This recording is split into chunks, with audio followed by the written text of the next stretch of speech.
Alors bonsoir et bienvenue à Grenoble pour un nouvel entretien. Donc, nous recevons ce soir Étienne Chouard et Antoine Chollet, deux défenseurs de la démocratie directe. Étienne Chouard, vous êtes professeur d'éco-gestion en lycée à Marseille et vous vous êtes fait connaître du grand public en 2005 pour votre défense du non au référendum sur le traité constitutionnel européen. Et depuis, vous recherchez la cause des injustices sociales, ce qui vous a amené à travailler plus précisément sur le sujet de la Constitution et les moyens de nous protéger des abus de pouvoir.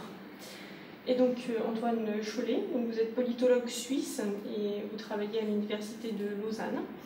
Vous avez notamment publié Défendre la démocratie directe, donc ce livre-ci, sous-titré sur quelques arguments antidémocratiques des élites suisses. Donc c'est un de vos livres que nous avons découvert avec l'équipe de Cause Toujours et qui nous a donné l'idée d'organiser cette entrevue et la conférence que vous allez donner aujourd'hui même à Grenoble juste après cet entretien.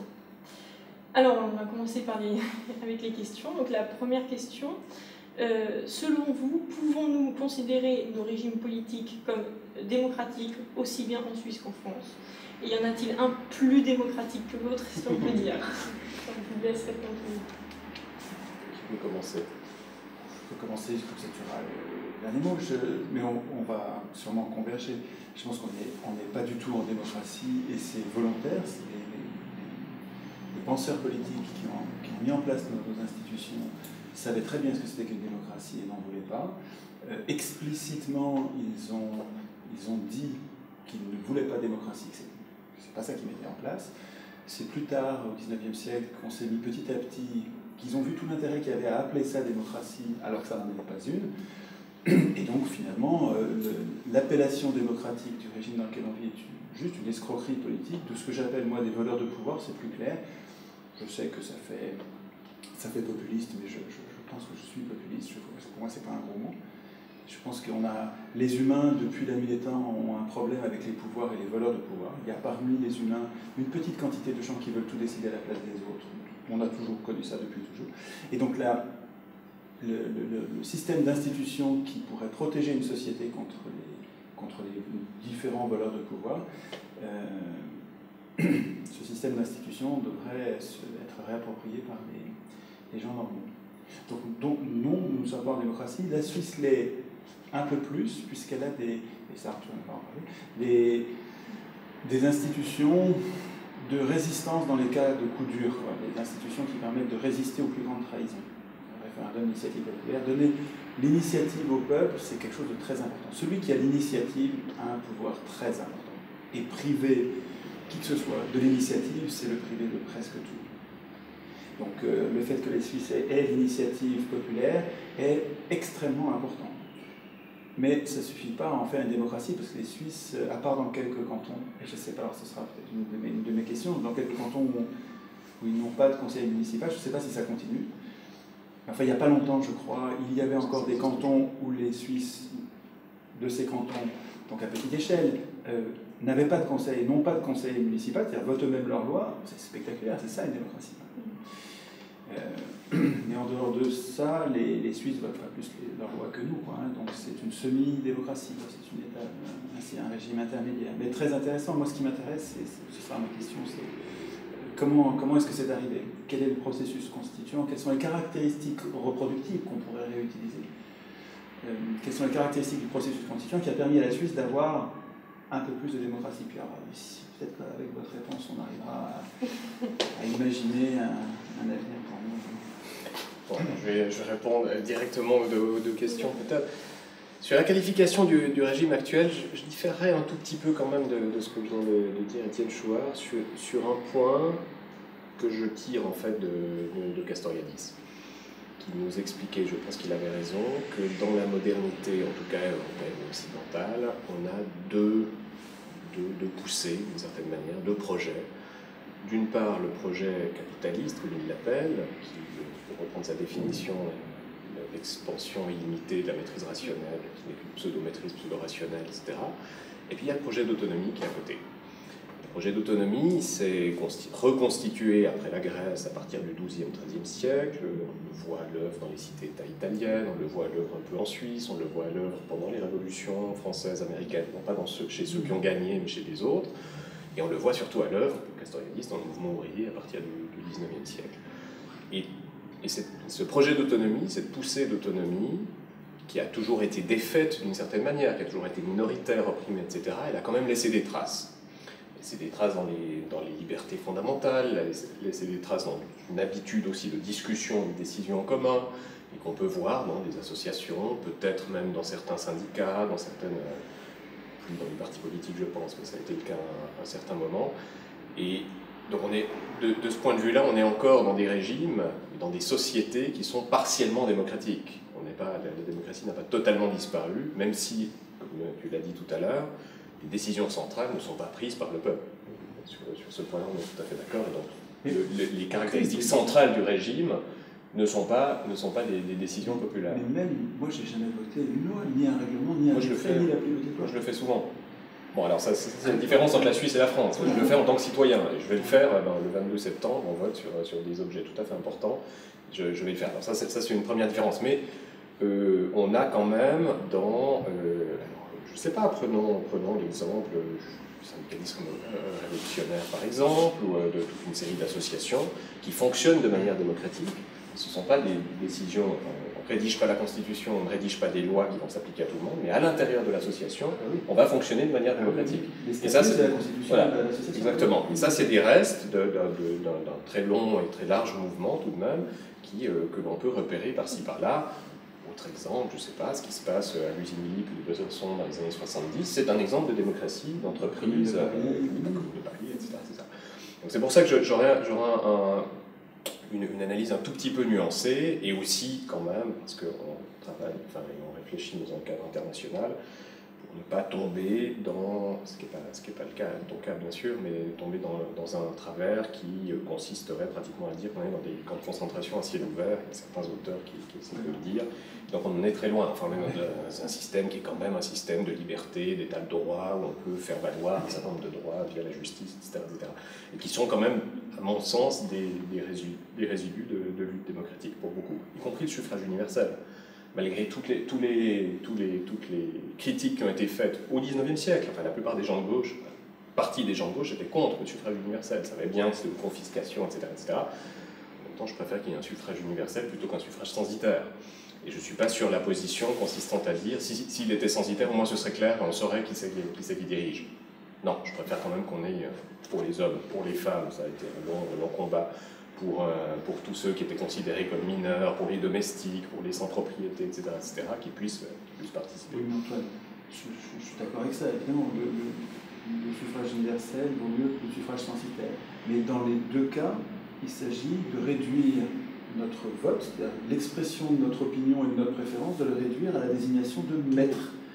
Alors que la démocratie, ce serait un vote où nous exprimons notre volonté, notre préférence pour voter nos lois. Et quand même, le suffrage qui consiste à voter les lois et le suffrage qui consiste à désigner des maîtres, ils ne sont même pas rapprochables ou comparables. Je veux dire, on nous ramène au choix misérable entre le suffrage universel ou le suffrage censitaire. Mais dans les deux cas, il s'agit d'oppression politique. Les élus qui mettent en place un régime d'élection dans lequel on les désigne eux, parce que c'est les élus qui ont décidé de mettre en place tout ça. Ces élus-là se comportent comme je disais tout à l'heure des valeurs de pouvoir, mais ça pourrait être interprété comme des parents oppressifs qui refusent à leurs enfants de grandir. Je veux dire, ils nous infantilisent. Alors bon, oui, évidemment, ça vaut mieux que la tyrannie armée. Bon, d'accord, mais enfin, sur la question est-ce que c'est une démocratie, je trouve que c'est quand même... Il me semble que c'est utile d'être radical en disant non, ça n'est pas une démocratie. Alors peut-être que le meilleur régime au monde ne sera pas une démocratie. Peut-être que le meilleur régime au monde sera une véritable aristocratie où on choisit vraiment les meilleurs, librement les meilleurs, en contrôlant tous les jours les meilleurs. Donc, mais quant à savoir est-ce que c'est aujourd'hui une démocratie, il me semble que clairement, radicalement, non. Il fait meilleur vivre que dans une dictature, mais est-ce que c'est une démocratie? Non. Enfin, non, sur les éléments centraux. On est d'accord, s'il s'agit de définir le régime comme le faisaient les Grecs, qui c'est qui dirige, c'est un petit nombre de personnes. On est tout à fait d'accord, sur une oligarchie. Parce que, là-dessus, regarde, je suis d'accord. si on dit, on est dans une semi-démocratie, on n'arrive pas à dire ce qu'on veut, puisqu'on y est déjà. Tu comprends le piège sémantique qui consiste à mettre le mot à l'envers en disant, dans un régime qui est pensé comme antidémocratique, en tenant, comme tu le dis très bien, en tenant le peuple à l'écart, parce qu'on a peur de lui. Si ce régime qui tient le peuple à l'écart, on dit c'est un peu une démocratie parce qu'il y a tel et tel, et on n'arrive plus à dire, et ce qu'il me faut c'est, ça ne peut pas être la démocratie, c'est déjà pris, le mot a été pris, donc c'est dans un piège, une glu intellectuelle qui t'empêche de vouloir ce qui va être un progrès. Alors, je crois que là il faut être radical, dire non, on n'est pas en démocratie, c'est un autre régime qui a un autre nom, ça s'appelle le gouvernement prétendument représentatif. Et ce qu'il nous faudrait, c'est une vraie démocratie. Et à ce moment-là, c'est plus facile de penser. Tu vois, si c'est des mots. Non, mais parler de gouvernement représentatif, comme Manin. Bernard Manin, c'est utile. C'est tout à fait salubre intellectuellement. Et sur l'autre question, sur le suffrage universel, eh bien en Suisse, on s'aperçoit que les deux débats sont parallèles. Le suffrage universel pour sélectionner les élus, enfin parlementaires, magistrats, etc., et le suffrage universel sur les lois. Et pendant longtemps, ben, la Suisse n'en tire pas grand honneur et grande gloire. Eh bien, seuls les hommes votaient sur les lois des cantons, etc. Le dernier canton qui a été forcé à ouvrir aux femmes le droit de vote, c'est Appenzell en 1991. C'est très très tard.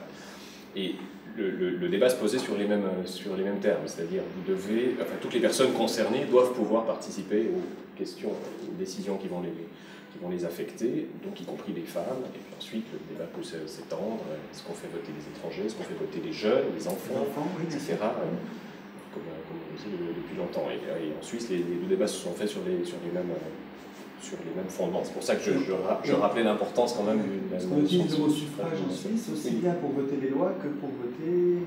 Oui, c'est le droit de vote. C'est le droit de vote. Et on va mélanger effectivement élection et votation de manière... Là, il y a quand même une confusion. Ah oui, une confusion qui est favorable aux valeurs de pouvoir. C'est-à-dire qu'ils jouent sur les mots et ils disent bah, vous avez le suffrage universel, mais rentrez chez vous, vous devriez être content. C'est pour ça qu'il faut toujours rappeler que ce n'est pas la même chose de voter sur des personnes ou sur des objets. Surtout si les personnes sont des maîtres. Parce qu'on pourrait voter pour des personnes qui sont des serviteurs.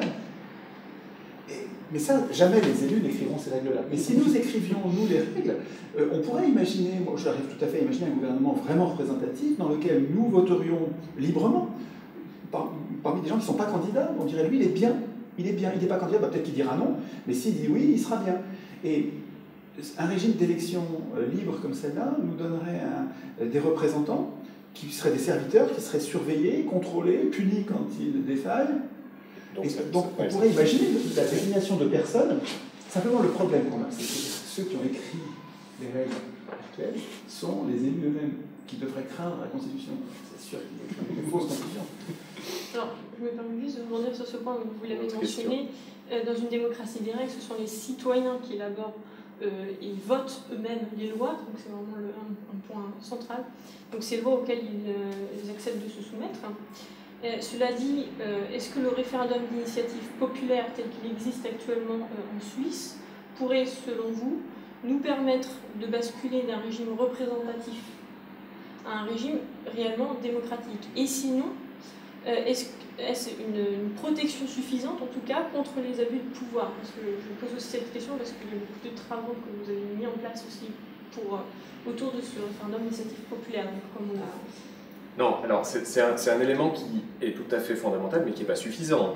La Suisse reste un État représentatif. Le système parlementaire suisse est pour l'essentiel représentatif, mais effectivement, il y a des coins populaires, disons, démocratiques, enfoncés dans ce système, et sur des points qui ne sont pas totalement insignifiants. C'est toutes les modifications de la Constitution, premièrement, déjà pas mal, et peut-être encore plus pertinent, de mon point de vue, c'est la capacité d'attaquer les lois. C'est-à-dire, on ne va pas voter toutes les lois, effectivement, on ne le fait pas au niveau fédéral. Dans 2 cantons, on le fait encore, mais au niveau fédéral, on ne le fait plus. En revanche, 50 000 citoyens, c'est-à-dire 1% du corps électoral à peu près, peuvent attaquer n'importe laquelle des lois, à l'exception du budget, c'est un problème, et des dépenses militaires. une autre question. On pourrait très bien étendre ce genre de choses. Et ça, c'est un pouvoir de réserve, d'une certaine manière, pour reprendre le terme qu'Arendt utilisait pour qualifier la révolution, c'est un pouvoir de réserve très important, qui n'est pas suffisant. Je me fais l'avocat d'une extension des droits populaires et de ce qu'on appelle la démocratie directe en Suisse, avec d'autres outils qui existent, notamment dans certains cantons. Donc c'est quelque chose d'important, parce que l'initiative revient aux citoyens et non pas au pouvoir. Les citoyens, la plupart du temps, il faut bien voir ce qu'il en est, ce sont des partis politiques qui lancent les référendums et les initiatives, mais pas toujours. Et surtout, c'est toujours possible de ne pas le faire, que ce ne soit pas des acteurs déjà engagés dans le système politique qui le fassent. On a eu quelques exemples ces dernières années. Les positions politiques ne sont pas très favorables, mais où on a très bien vu un mouvement populaire partir du bas, d'une association qui s'est créée sur une question en particulier, et qui finalement a réussi à faire passer une initiative, donc à ajouter un article à la Constitution. Mais ça reste minoritaire, évidemment. Dernière chose sur la Suisse, je pense que ce serait tout à fait applicable dans les autres pays, et l'argument de la taille ne tient pas une seconde. Arrêtons de dire que la Suisse, c'est ce que écrivait Schumpeter après la guerre, un peuple de paysans qui de toute façon se connaissent, qui votent sur des choses tellement simples, etc. C'était pas vrai déjà à l'époque, mais ça ne l'est pas du tout aujourd'hui. Enfin, c'est 8 millions de personnes, moi je ne connais pas les Suisses allemands, etc. Je ne comprends même pas ce qu'ils racontent quand ils parlent entre eux, et c'est une société contemporaine tout à fait comparable à celle de la France, de l'Allemagne, de l'Italie, etc. Donc avec un taux d'alphabétisation à peu près à 100%, on lit les journaux, on est capable de s'informer, etc., etc. Donc il n'y a absolument aucune différence. Il y a une différence entre la commune, oui, la commune où on s'assemble dans la salle de sport pour décider des différentes choses qui vont nous concerner, éventuellement les petits cantons qui ont des assemblées cantonales, et un grand pays, mais la différence est de la même entre une commune suisse et la Suisse tout entière que entre la commune suisse et la France.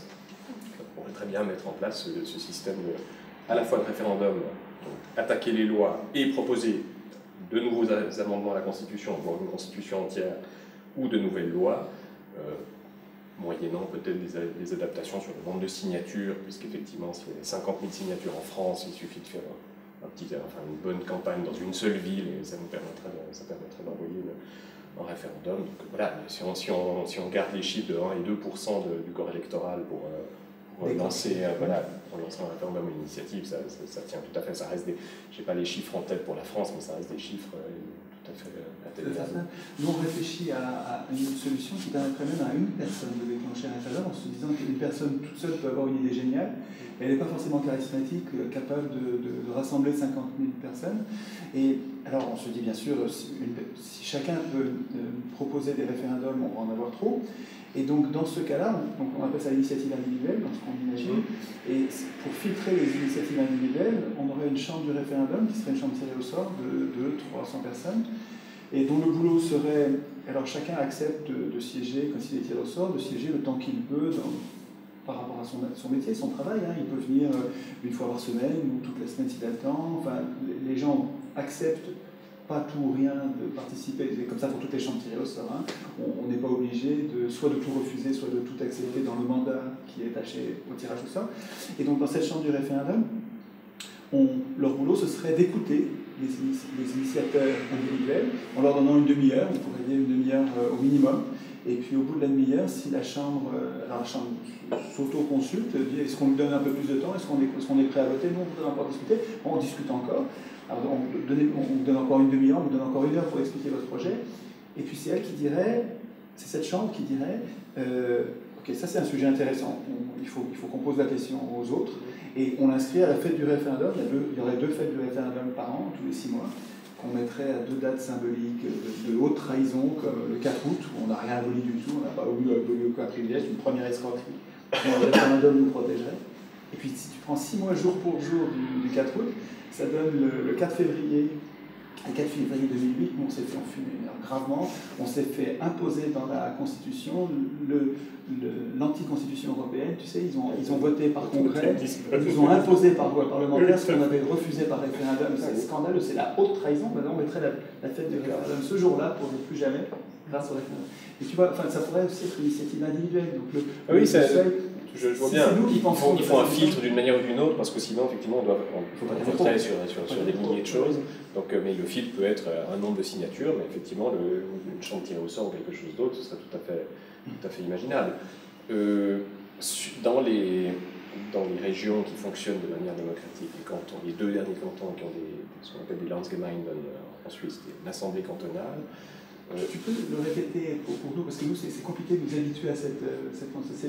Landsgemeinde. Lands, ça veut dire le pays, exactement, c'est l'assemblée du pays, voilà, tout simplement. Et l'assemblée, ça se dit Gemeinde. Gemeinde. Voilà. Et Landsgemeinde. Et donc, elles existent encore dans deux cantons, qui sont le canton de Glaris et le canton d'Appenzell-Rhodes intérieur. Il y a Glaris. On l'écrira sur la caméra. Il doit figurer dans le livre. Le deuxième Appenzell-Rhodes intérieur, parce que c'est un demi-canton qui s'est fait séparer au XVIe siècle sur des questions religieuses. C'est toujours très compliqué ensuite. Il y a 15 000 habitants à Appenzell et 40 ou 50 000 à Glaris. Donc c'est des tout petits cantons, mais qui décident de toutes leurs lois, qui ont la haute autorité en termes de police, en termes de santé, pas sur l'armée, parce que c'est au niveau fédéral, mais qui organise son école, qui organise les routes, etc. Et tous les impôts, en plus, sauf le petit résidu d'impôt fédéral. Je ne sais pas si tu as prévu de nous en parler tout à l'heure, mais ça, c'est vraiment un sujet passionnant. Nous, dans les ateliers constituants... Il faut venir les voir, c'est public. Oui, tout à fait, mais je vais faire ça. C'est près de chez toi? C'est pas juste à côté, mais c'est le dernier dimanche d'avril chaque année depuis des siècles à Appenzell et le premier dimanche de mai à Glaris. Et j'y suis allé cette année, je pensais y aller l'année prochaine parce que j'ai des collègues qui étaient intéressés par cette question. C'est fascinant à regarder. Et alors, parce qu'il y a une question qu'on se pose dans les ateliers, c'est on comprend que la démocratie va être au niveau local, au niveau des communes. Donc, la cellule politique, ça va être à toute petite échelle. Mais qu'on a besoin de faire société à grande échelle pour des tas de sujets économiques, politiques, militaires. Donc on a besoin aussi de la grande échelle, de la région, de la nation, peut-être plus encore, du continent. Et donc on pense à la fédération. Donc on pense vraiment à un système à la Suisse. Mais on se pose toujours une question qui est difficile à régler. C'est une question que je te pose là, ça c'est... comment est-ce que vous avez fixé, comment est-ce qu'on pourrait peut-être mieux fixer, comment est-ce qu'on fixe qui fait quoi, qui décide? Est-ce que c'est la fédération au-dessus qui dit il vous restera tel et tel sujet à la base, ou est-ce que c'est à la base on dit on prend tout ce qu'on peut faire, tout ce qu'on peut régler nous-mêmes, on s'en occupe, et parce qu'on est gentil, on va vous laisser au niveau de la fédération, on va laisser quelques sujets. Qui décide ça? C'est dans le processus constituant communal ou dans le processus constituant général? Ça, c'est le vieux débat du droit constitutionnel sur la compétence de la compétence. Alors, dans les États fédéraux traditionnels, c'est les entités fédérées qui délèguent. C'était le cas en Suisse, c'était le cas en Allemagne, c'était le cas en Italie. Qui n'acceptent de se mettre ensemble qu'à condition de garder... alors qui gardent déjà, et tout nouveau sujet, d'une certaine manière, doit déjà recueillir l'aval des entités fédérées pour pouvoir passer au niveau fédéral. On a eu cette question en Suisse avec l'écologie.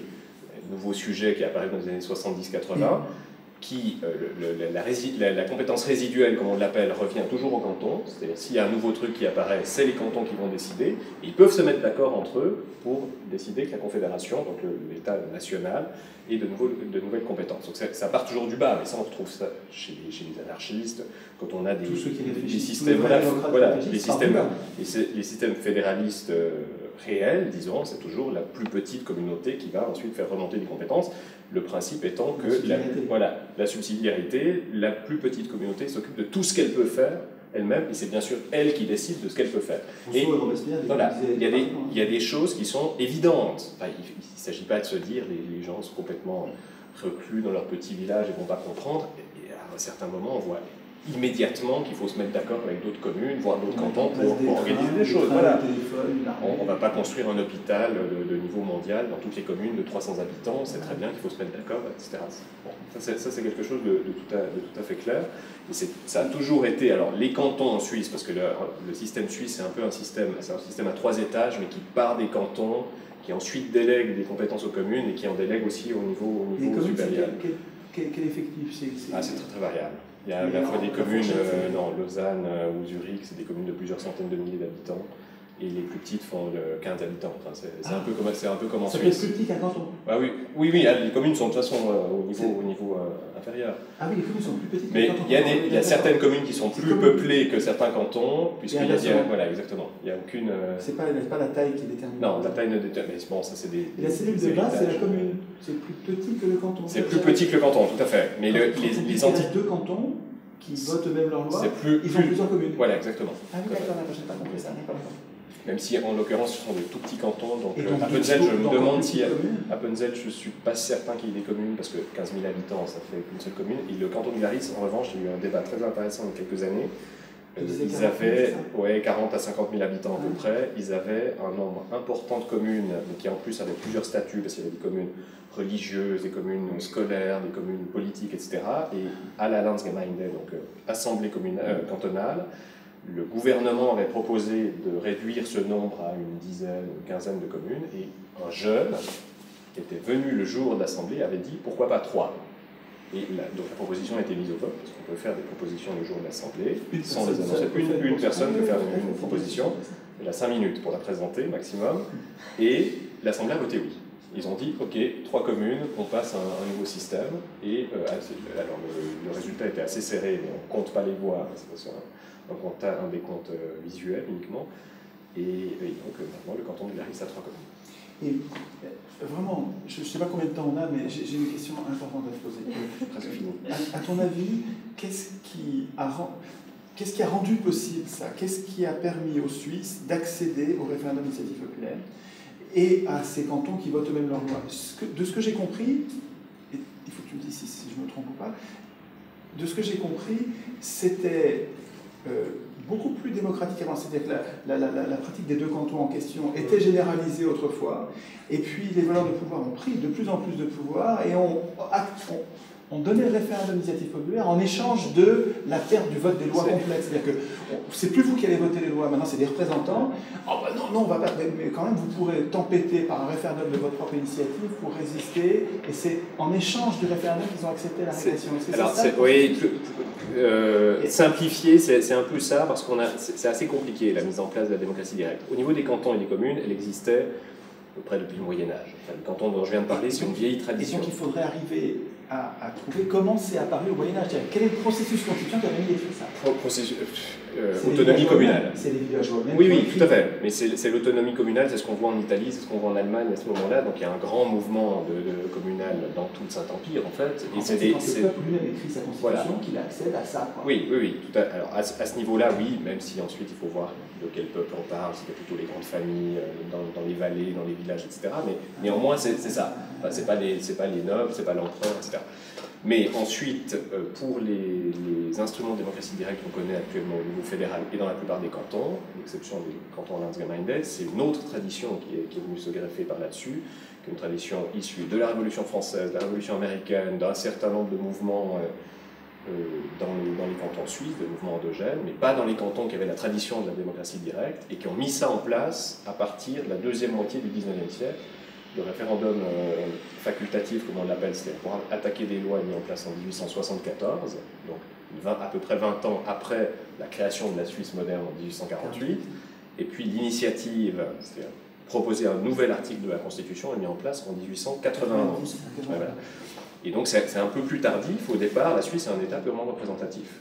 Et ça, peu de choses près, et c'est mis en place. Qui écrit ça? Alors les demandes pour ces ajouts sont assez complexes. Pour le référendum facultatif, c'est essentiellement les conservateurs. Et tu parlais de socialistes et de conservateurs qui se rejoignent.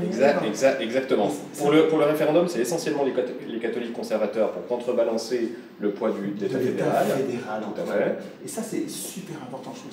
C'est-à-dire qu'en fait, c'est pour résister à un ennemi extérieur que les élites, les élites avec un Z, les voleurs de pouvoir, consentent au référendum d'initiative, consentent à donner du pouvoir au peuple parce que le peuple va leur permettre de résister au pouvoir du dessus. Et je me demandais, en lisant ton bouquin, si l'Union européenne, ce projet antidémocratique au possible, n'allait pas nous servir, à nous, Français et Italiens, à par réaction accepter le référendum d'initiative populaire. Il existe. Non, en France, il n'existe pas. Non, mais c'est au niveau européen. Donc ce qui a été mis en place, pour un référendum d'initiative populaire, ça n'a aucune force contraignante. Ah bon, d'accord. Mais enfin, l'idée quand même là de rassembler des signatures et de proposer quelque chose. Oui, mais... On ne sait pas si ça se fera, mais... Non, mais ça se fait, mais c'est sans force contraignante. Voilà. La commission peut le foutre à la poubelle sans avoir à motiver son avis. La commission peut le foutre à la poubelle sans avoir à motiver son avis. Si elle accepte de le transmettre au Parlement, le Parlement peut en faire ce qu'il en veut sans avoir à motiver. Non, c'est pas un référendum d'initiative populaire. C'est pas suffisant, mais disons que c'était la première fois qu'on imaginait que des citoyens puissent signer quelque chose. Mais signer, mais sans rien changer. Enfin, non, c'est pas suffisant, Antoine, c'est rien du tout, c'est une escroquerie. Juste une petite chose, parce qu'on est un tout petit peu pressé par le temps. Alors, soit je peux encore peut-être me permettre de poser juste une petite question, et puis après, peut-être tu pourras poser des questions. Voilà. Alors, juste une petite. Par rapport, on discutait donc des différences entre la Suisse et la France, et effectivement, en ce moment, il y a une grosse discussion, un débat sur le revenu de base.